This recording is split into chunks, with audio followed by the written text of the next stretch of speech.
Vamos começar falando sobre essa nova política de dividendos, que diminuiu de 60% para 45% do fluxo de caixa livre, né? Agora, conta um pouquinho, essa mudança foi boa, foi ruim? O que você pode comentar desse assunto, já tendo em vista e já emendo que Petrobras está subindo quase 4% hoje? Como é que a Empíricos você estão olhando para essa decisão? Bom, a mudança em si ela é ruim para os acionistas porque você está diminuindo o montante de dividendos distribuídos e aqui, sempre lembrando, né? O problema não é a Petrobras investir mais em outros lugares. O problema é que nada é tão rentável para a Petrobras quanto o investimento em exploração e produção. E quando ela envia esses investimentos para outros setores, como petroquímico, refinaria, né, ela está fazendo o que a gente chama de má alocação de capital. Está colocando dinheiro em lugares que têm um retorno pior do que ela simplesmente devolvesse na forma de dividendos para os acionistas. Então, assim, para começar, o problema da Petrobras não é investir mais, é investir em setores que não são tão atrativos para ela, né? Mas o mercado tinha medo de que a Petrobras fosse diminuir muito esses dividendos. Então, a gente saiu aí com um número de 60% do fluxo de caixa livre no ano passado. O mercado estava com medo de que desse patamar de distribuição caísse para 30% do fluxo de caixa livre, talvez às vezes até menos do que esse valor, né? E como o número final ficou em 45%, então assim, caiu em relação ao ano passado, o que é má notícia, mas veio melhor do que o pior cenário que o mercado estava esperando. Então, de certa forma, essa reação positiva que a gente está vendo das ações é muito mais uma questão de um alívio por não ter vindo o pior cenário do que propriamente não é uma boa notícia reduzir os dividendos, né? Só que ele veio um pouco menos pior, um pouco melhor do que o mercado estava esperando, né? Mas, enfim, a gente falando aqui desse valor, a gente está falando ainda de um yield que é acima de 10%, hoje calculando aí ficaria entre 13% e 15%, que apesar de uma redução para os patamares dos anos anteriores, né, quando a Petrobras pagou dividend yields muito altos, a gente ainda está falando de um dos maiores yields da Bolsa, né? Então, a Petrobras, se realmente essa política for respeitada, e deve ser mesmo, a gente está falando ainda de uma Petrobras que deve continuar sendo uma das principais pagadoras de dividendos da nossa Bolsa brasileira. Então, continua sendo uma boa estratégia de dividendos de renda passiva para os investidores. Isso aí não mudou. É lógico que, assim, isso não mudou, ela continua sendo uma boa pagadora de dividendos, mas hoje um yield, uma renda menos atrativa do que era um tempo atrás, né? E aí, lembrando sempre, a Petrobras é um caso em que você tem, de um lado, bons dividendos, mas do outro lado você também tem riscos políticos, né? Riscos de interferências políticas. Então, como investidor, você até aceita o risco político desde que você receba muitos dividendos para meio que compensar essa balança, para equilibrar essa balança, né? Então, recebendo menos dividendos, eu entendo que os acionistas estão, digamos assim, um pouco mais ariscos com outras novidades políticas que não sejam tão boas. Então, acaba sendo, digamos assim, uma tese que ficou um pouco menos atrativa do que era, digamos, sei lá, 5 meses atrás, entende? Então, assim, ainda continua sendo um bom nome, mas nesse momento, dado esse yield um pouco mais baixo que a gente teve aí por causa dessa mudança da política, acaba sendo um case que tem digamos, um potencial um pouco menor, mas ainda assim, como eu disse, né, a Petrobras pagou tanto dividendo no ano passado que, mesmo cortando isso bastante, ela ainda vai continuar sendo uma das maiores pagadoras de dividendos da nossa bolsa. Vamos dizer que o investidor ficou mal acostumado. É, exatamente isso. E aí, você falou dessa menor atratividade. Pensando nisso, muda alguma coisa em termos de alocação? Porque ficou um pouco, vamos dizer, um pouco mais arriscado, né? Você não vai ter tanto esse vamos dizer, o prêmio de risco nos dividendos.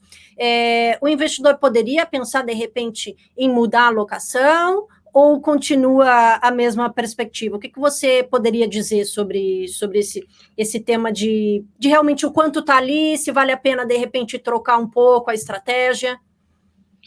Não, como eu disse, né, ainda vejo para fins de dividendos ainda é um bom nome, né? Mas eu entendo que até pela redução do yield, não vejo mais tanto sentido. Vamos supor que o investidor ele tinha uma carteira muito concentrada em Petrobras, por exemplo. Não vejo mais isso como uma ótima alternativa. Não veria isso como uma ótima alternativa nem quando ela pagava muitos dividendos por causa do risco político. A gente sempre sabe que pode acontecer alguma coisa fora do radar, né? E nesse momento eu continuaria com essa minha cabeça de não ficar muito concentrado em Petrobras. Então, a gente gosta de Petrobras, ela segue na nossa carteira de dividendos, mas uma carteira diversificada com outros vários nomes bons pagadores de dividendos. A Petrobras provavelmente ela vai continuar ali entre as maiores pagadoras de dividendos, mas a gente precisa diversificar esse risco, porque pode acontecer, pode não acontecer nada, a ação continuar pagando até mais dividendos do que a gente está vendo no radar, às vezes dividendos extraordinários, por exemplo, mas pode ser que tenha algum problema político e a gente precisa estar diversificado. E que nem você já chegou a comentar aqui anteriormente, Petrobras você precisa sempre ficar de olho aberto, né? Não dá para descansar ali uma semana, né? Tem que ficar sempre de olho. E você comentou agora de dividendos extraordinários, né? Eu queria entrar um pouquinho nesse assunto. A gente também tem em vista, né, desde que seja aprovada lá na frente, a mudança na tributação para os dividendos, né, numa segunda fase da reforma tributária. De alguma forma, essa mudança lá, a Petrobras poderia antecipar dividendos extraordinários, pensando numa mudança lá para frente, de repente dividendos extraordinários nos próximos meses, seria uma possibilidade? Olha, pode até ser, e a gente vê muito essa discussão em outras empresas, até de outros setores, que para fugir de uma eventual tributação, mas na Petrobras eu não apostaria muito nisso, tá? Inclusive, assim, de certa forma, teve uma mudança na política aí de dividendos anunciada, que é a recompra de ações, talvez até para ajudar a desviar um pouquinho desse provável aumento da tributação, tá? Então, assim, eu vejo a Petrobras pagando dividendos extraordinários, talvez por um resultado melhor do que o resultado operacional melhor do que o mercado está vendo. A gente está num cenário hoje de Brent que voltou a subir, né? Então, a gente pode até ver resultados operacionais melhores do que o mercado está esperando, mas eu não apostaria nesse pagamento antecipado de dividendos extraordinários para fugir de tributação, não no caso da Petrobras. Nessa expectativa, ficar nessa expectativa, melhor não ter essa expectativa mesmo, né? Maravilha. Não compraria por causa disso. Falando em recompra de ações, como é que você poderia falar, explicar um pouquinho aqui para o investidor que já tem Petrobras, como é que vai funcionar, o que ele pode esperar aí para os próximos meses em termos de recompra de ações? A Petrobras deixou isso bem definido? Me parece que não, mas... Não ficou. Ela simplesmente mencionou que colocou ali entre as mudanças que ela pode, a partir de agora, começar a fazer recompra de ações. O que significa isso, né? Significa que a companhia pode, ao invés de você tem um dinheiro ali que foi gerado na operação, sobrou um fluxo de caixa, a companhia, ao invés de retornar isso para os acionistas na forma de dividendos, ela pode usar esse dinheiro para recomprar suas ações. Por que as companhias fazem isso? Porque quando você faz isso, você reduz o número de ações em circulação, o lucro por ação aumenta, o dividendo por ação aumenta, então é uma forma de indiretamente você aumentar a remuneração do acionista, né? Por que a gente não tem isso aqui tanto no Brasil, mesmo a Petrobras não usa? Porque os dividendos, eles não são tributados aqui no Brasil, né? Então, acaba que para as companhias é até mais simples você utilizar o pagamento de dividendos. Elas costumam utilizar o programa de recompra mais quando as ações estão muito descontadas. Então, elas entendem que faz mais sentido elas recomprarem as próprias ações, e essas ações valem bem mais do que elas estão negociando, e isso vai trazer um retorno para o acionista maior do que se ela pagar na forma de dividendos, né? Lá fora, as petroleiras fazem muita recompra de ação, porque lá fora o dividendo ele é taxado, né? Então, para os acionistas, acaba sendo até melhor que as companhias façam a recompra, porque se elas distribuírem dividendos, eles acabam sendo taxados, né? Então, por isso que aqui a Petrobras não é muito, não tinha essa política de recompra de ações, e a partir de agora ela pode começar a ter, dependendo do que a gente tiver, de reforma tributária e tudo mais, tá? Por enquanto, você não vejo grandes mudanças, e ela nem anunciou, né? Ela falou que ela prevê aí uma recompra de ações, mas ela não anunciou o programa, não falou se vai fazer algum em breve, ela simplesmente abriu essa possibilidade, né? Mas, assim, eu vejo com bons olhos, por enquanto, ela não ter aberto e ter continuado aí falando mais em dividendos do que em recompra de ações. Pode ser que no futuro, com tributação de dividendos, o programa de recompra seja realmente importante, mas, por enquanto, acho que a gente não deve ter grandes mudanças por enquanto. Mas se tiver algum programa, a gente vai comentar também, né? Porque, a depender de como isso se instalar ou for realizado, de repente pode mudar até a estratégia da Petrobras na distribuição dos dividendos. Eu digo, talvez não seja mais uma vaca leiteira, vamos dizer assim. Pode haver uma mudança nesse sentido? Quando a gente se restringe a remuneração somente via dividendos, aí não seria uma vaca leiteira. Mas mesmo lá fora, que como eu disse, né, o programa de recompra de ações não é muito utilizado no Brasil. Mas existem companhias lá fora que praticamente não pagam dividendos, né, mas elas fazem tanta recompra de ações que acaba sendo mesmo sem pagar dividendos, ela acaba sendo uma ação considerada vaca leiteira, digamos assim, porque ela faz tanta recompra de ação que isso acaba sendo uma ótima remuneração para o acionista indiretamente, né? Então, inclusive na própria série Vacas Leiteiras, a gente tem ações americanas que nem são grandes pagadores de dividendos, mas essa utilização do fluxo de caixa para recomprar as ações faz a remuneração do acionista aumentar tanto que elas podem ser consideradas vacas leiteiras. Então, é uma forma diferente de você ver essa remuneração do acionista, que não vem via dividendos, mas vem via apreciação das ações. Por quê? Porque quanto menos ações tem em circulação, maior o lucro por ação, maior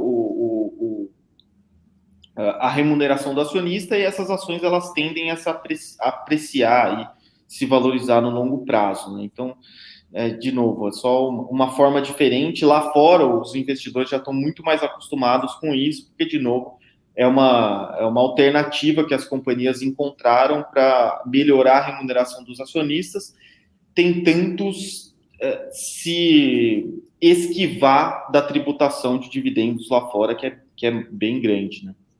Tá. E aí também houve uma outra mudança, né, na divulgação de sexta-feira, em relação ao CAPEX, né, que os investimentos dentro da própria companhia, que agora não considera apenas as aquisições de imobilizado e intangíveis, mas também as participações societárias. Eu queria que você explicasse um pouquinho para o investidor entender melhor qual foi essa mudança e se isso pode impactar de certa forma ali nos dividendos, o que isso na prática vai mudar?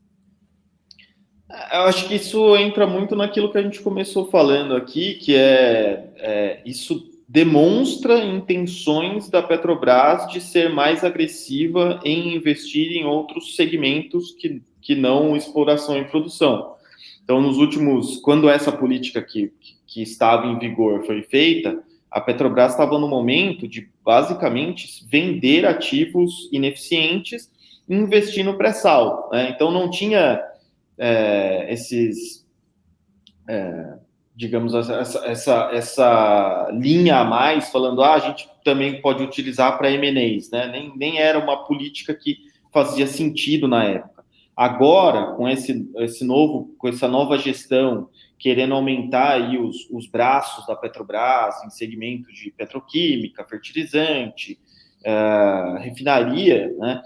Você acaba tendo que abrir espaço para possibilidade desses investimentos, e aí é lógico, né?